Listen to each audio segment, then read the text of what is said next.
Et l'invité de ce Top Rugby, c'est Alexandre Vlancard. Bonsoir. Bonsoir. Mathieu Lazovo, bonsoir aussi. Bonsoir. On se souvient qu'après la défaite à Lyon, il y avait eu un énorme coup de gueule de Christophe Furios. Est-ce que vous avez eu droit aussi au coup de gueule de Christophe Furios après cette défaite à Pau? Non. C'est sûr que le match n'était pas du tout le même. Le coup de gueule après la défaite de Lyon, c'était surtout sur l'engagement et c'était totalement mérité. On est passé complètement à travers ce match.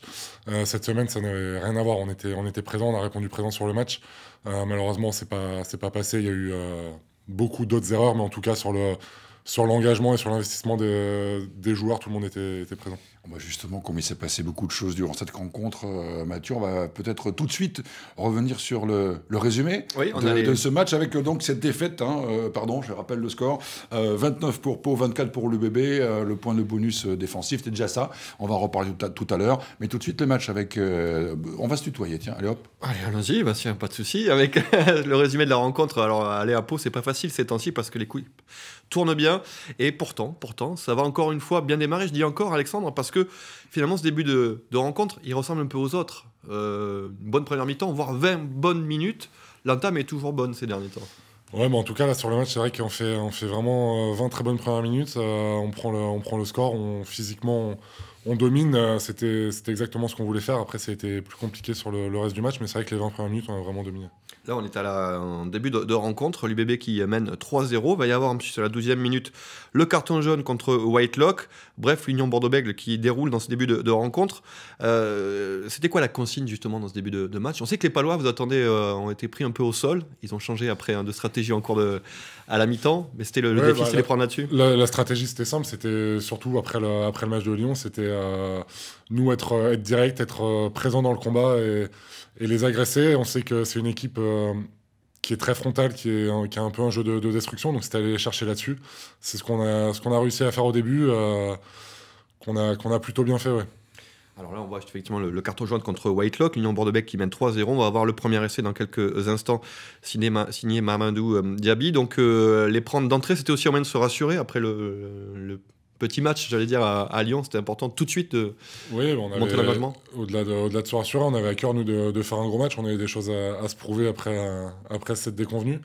Et on est très bien rentré dans ce match, notamment par ce combat et la conquête qui a été vraiment au rendez-vous au début du match. Oui, on va en reparler, la mêlée, la conquête, la touche, bien sûr. On a la chance d'avoir Alexandre Vlancard avec nous donc pour la touche. Vous êtes rentré en cours de rencontre. À ce moment-là du match, tout va bien, finalement. 15e minute de jeu, essai de Mamadou Diaby. 10-0 pour l'Union Bordeaux-Bègles.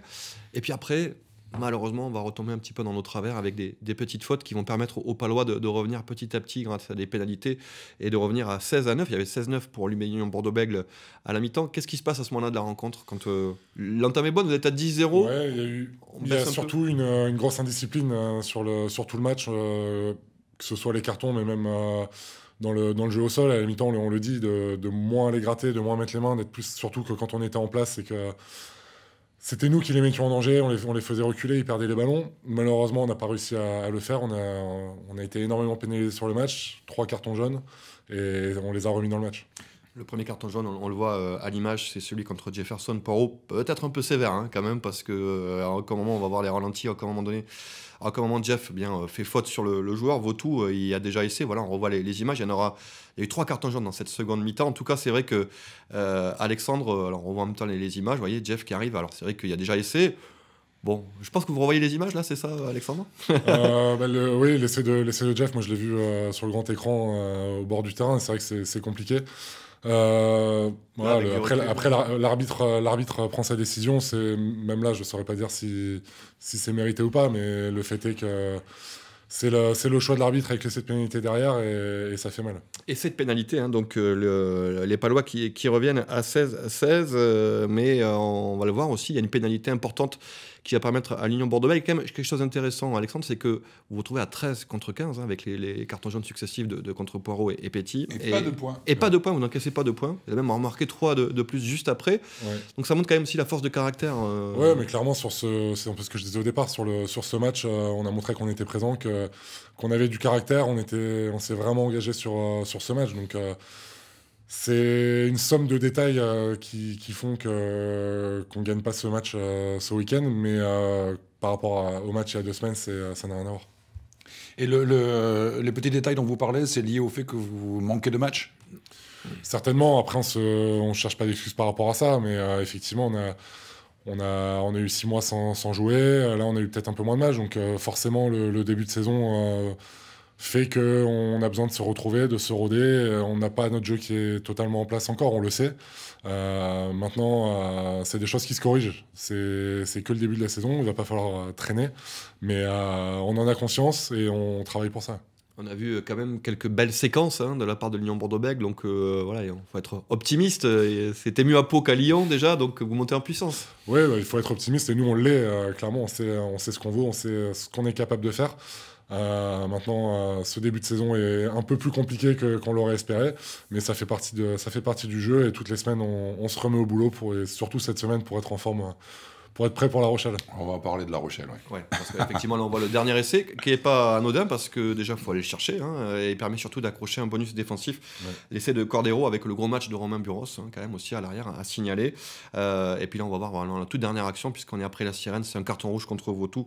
Pour les Palois, ça ne changera pas au cours de la rencontre, au score de la rencontre, 29-24 pour la section paloise. Ça fait quand même une 3e défaite de rang pour l'Union Bordeaux-Bègles. C'était jamais arrivé sous l'ère Urios. Du coup, ce soir, Alexandre, pour le groupe, qu'est-ce qui domine ? C'est la déception justement d'avoir une 3e défaite consécutive ou plutôt l'optimisme de se dire, voilà, on n'est pas si loin que ça parce qu'à 10 minutes de la fin, vous étiez devant quand même.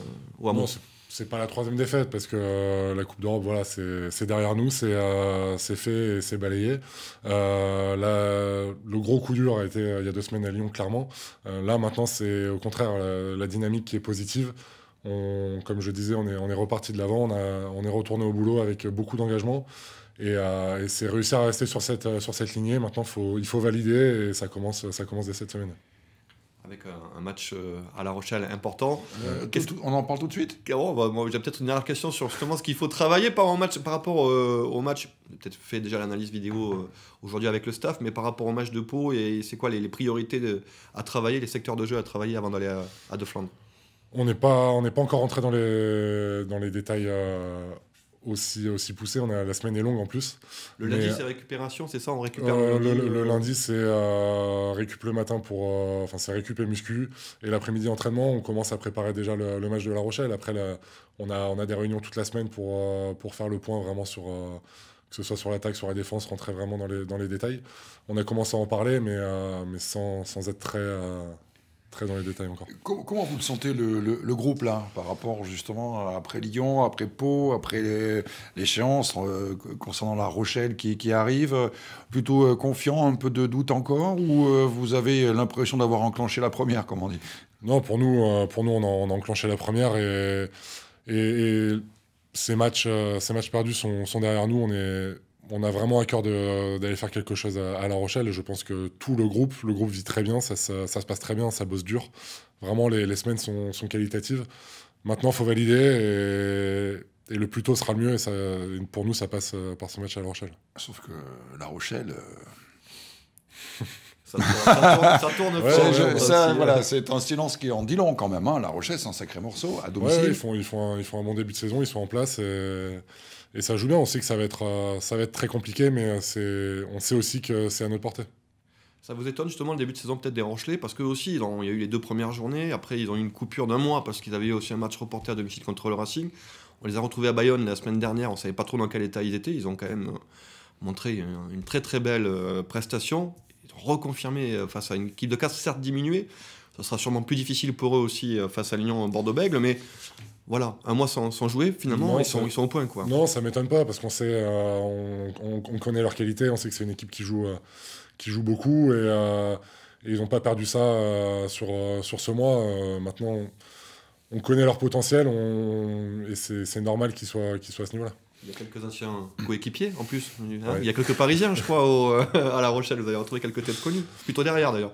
Oui, quelques-uns. Ouais. C'est vrai que c'est toujours particulier de jouer contre La Rochelle, surtout encore plus cette année avec Jules en plus. Mais c'est vrai qu'il y en a quelques-uns. Ouais. Concrètement, là, les clés pour La Rochelle, c'est quoi? C'est encore un gros combat devant, parce qu'on se souvient de Christophe Furios disant qu'après Lyon, effectivement, il disait lui-même que il avait laissé quelques jeunes un petit peu partir comme ça au front, qu'il a remis quelques cadres pour ce match face à Pau. Il vous semble que justement le retour de quelques cadres a permis de consolider ou de faire cette belle prestation à Pau? Oui, certainement. Après, encore une fois, c'est surtout dans la tête que le match n'a pas été abordé de la même manière et pas joué de la même manière. Là, pour La Rochelle, évidemment, il faudra énormément de combats et être vraiment à 100% là-dessus, que ce soit sur la conquête et surtout, nous, réussir à remettre notre jeu en place comme on veut le faire depuis l'année dernière et depuis le début de saison. Alors, au-delà de l'envie de bien faire, de montrer effectivement qu'il y a toujours cet état d'esprit à l'UBB, si, je dis bien si, vous ne faites pas un résultat à La Rochelle, est-ce que là, le doute ne va pas commencer à s'installer? Autrement dit, est-ce que ce match de La Rochelle n'est pas un match clé dès maintenant, quand même? Pour moi, non. Je pense pas. Et je pense pas que le groupe... très clairement, on pense pas à ça. Aujourd'hui, au club, il n'y a aucun doute, aucun souci par rapport à ça. Oui, on a qu'une victoire, mais sur 3 matchs. Et il n'y a aucun doute dans le groupe. On connaît nos forces, on sait de quoi on est capable, on sait qu'on est en train de monter en puissance. On verra après le match de La Rochelle, mais aujourd'hui, il n'y a aucune question qui se pose par rapport à ça. Voilà, vous n'en faites pas un match particulier. Pas du tout. Il vaut mieux pas parce que c'est quand même encore des matchs derrière, effectivement, pour l'Union Bordeaux-Bègles. Et puis, historiquement, ça s'est pas toujours très bien passé les déplacements à La Rochelle, ici, du côté de l'Union Bordeaux-Bègles. On s'intéressait peut-être un peu à vous aussi, Alexandre, pour les dernières minutes d'émission qui nous restent. Vous êtes arrivé l'année dernière, donc vous avez signé un contrat de 2 ans. C'est la période des prolongations ou des renégociations, puisqu'il vous êtes dans votre dernière année de contrat.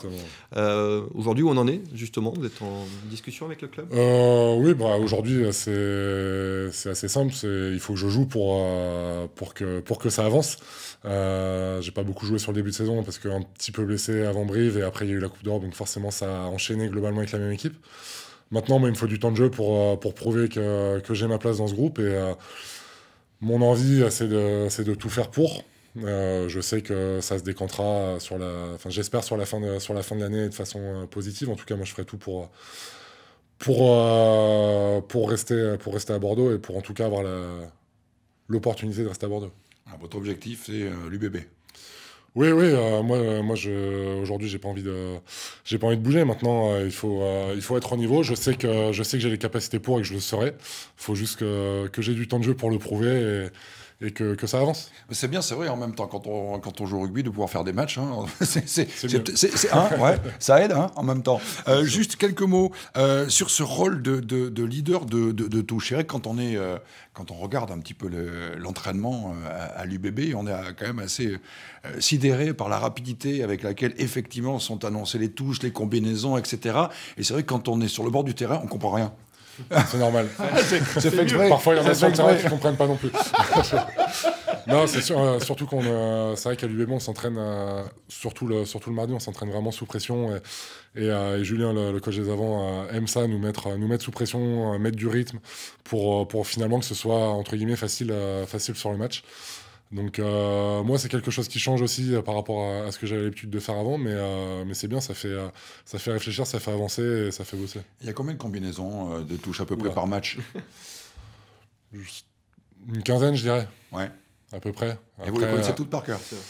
Oui, après on a une trame spécifique au match. Après on a toujours des touches qu'on a entre guillemets de secours qui sont un peu notre fonds de commerce qu'on peut sortir à tout moment. Mais qu'est-ce qui fait décider de telle combinaison? C'est en fonction de quoi qu'on décide de la combinaison? C'est en fonction globalement de la défense qui est en face, de la manière de défendre en touche, de leurs points forts, de leurs points faibles. Et nous aussi, évidemment, de nos points forts et points faibles et du jeu qu'on veut mettre en place derrière. Mais on analyse énormément la défense adverse. Oui, alors c'est vrai. Regardez un petit peu, soyez sur le bord du terrain un jour d'entraînement de l'UBB et quand on entend les annonces de touches, c'est 14-18 caramel, machin. C'est l'horlogerie suisse, parce que c'est un travail très minutieux la touche. Pas assez, parce que ce week-end ça nous a un peu coûté cher, mais ça devrait. Ouais. Ça montre justement l'importance de la touche. Merci beaucoup d'être venu nous parler de ce match à Pau et d'évoquer aussi le match face à La Rochelle. Et puis tiens, justement, vous qui êtes un rugbyman, je vous propose d'aller faire un tour du côté de sudouest.fr parce que il y a un petit jeu en ce moment, c'est de composer 115 de légendes. Et c'est plutôt assez étonnant comme exercice, c'est-à-dire que vous allez sur le site de sudouest.fr et vous avez plusieurs propositions à tous les postes et vous devez choisir l'équipe qui vous semble la plus performante en fonction des joueurs. Et aller faire un tour, c'est plutôt pas mal. On peut voter pour Alexandre Flancard, alors on peut le mettre dans le... Je suis pas persuadé que vous fassiez partie des choix. Pas de souci. Pas encore. Voilà. Mais... Pas encore, ça ne saurait tarder. Ça ne saurait tarder. Merci beaucoup. En tout cas, on dit quoi pour La Rochelle?